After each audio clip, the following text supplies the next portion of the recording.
Well, she is the unfiltered friend that you didn't know you needed. Alexis Fernandez Preiksa gives no nonsense advice on self-love, growth and relationships. But she isn't just a best-selling author and podcast host. She's also a neuroscientist, helping others to tap into their subconscious to achieve their goals. Now, her hit series, and we've tidied it up a little bit for you, Do You Effing Mind, has over 10 million downloads. And now Alexis is back with a brand new audiobook.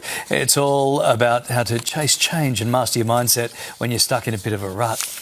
And Alexis joins us now. Good to see you. Great to see you. You talk a lot about mindset hacks on your podcast. What are the top things that people can change today to help them live a better life? So you want to look at it as there's so many behaviours that you can put into practice now that are really simple, that's going to increase your productivity, it's going to increase kind of your willingness to do things. So I would say that if you're just starting off, the first thing that you want to do is look at your day-to-day routine. And I would say, number one, the first 2 hours of the day, no social media. That absolutely like hijacks your attention. It hijacks kind of where your like willingness to do things is, and it depletes your dopamine. So when you're on social media, your dopamine's totally getting depleted, and then when you put your phone down, you've got no willingness to do anything else. So I say no social media first 2 hours.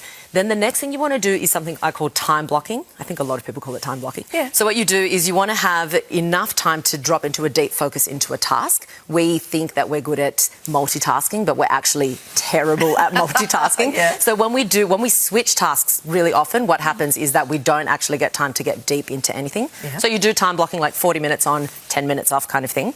Then the next thing is create some sort of a routine, whether it's morning and night or just morning. For me, it's just morning. My nights are all over the place, but anything where you can kind of stack habits back to back to make it a routine, it makes it a lot easier for you to, stay consistent and follow through. And then the last one is move your body every single day. When you get oxygen to the brain, you're more likely to just stay focused and be calmer. Okay, good set of tips there. What are the main bad habits that you're hearing from your listeners?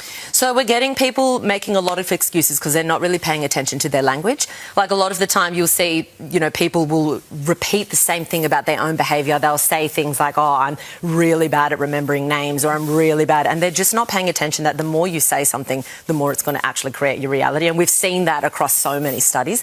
And then the next thing is you've got to ask yourself, am I actually willing to change this thing?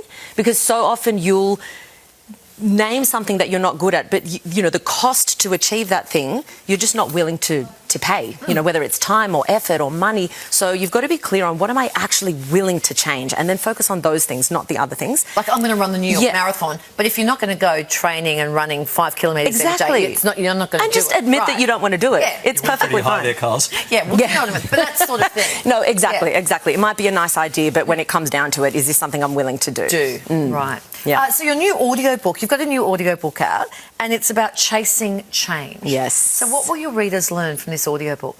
So this is the aim of this audiobook. You listen to one chapter a day for 30 days, and the aim is to get people putting in tiny, tiny habits, tiny changes throughout these 30 days, that by the end of these 30 days, they've made really big changes, but it feels like it's really little. I think the aim of when you're trying to change is you're looking at tiny habits, tiny behaviours. If you try and transform everything overnight, it feels like way too much of an effort, and that's why most of us end up like back at square one. Well, failing, right? Yeah, because failing. we set the bar too high. We set ourselves up to fail, and then we say, I'm a failure, when in reality your strategy was a failed strategy, but you're not a failure. Yeah.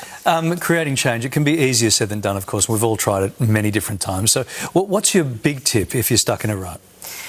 I would say the number one thing when you're stuck in a rut is to think of maybe like 5 habit changes that you would like, and you start with one, the first thing, whether that be I want to wake up 30 minutes earlier, and you just focus on that one thing. Don't start to stack new things until you've nailed that one thing, because you want to outsource everything to your subconscious mind. That's how you want to think about it. So if something becomes subconscious, it's zero effort moving forward.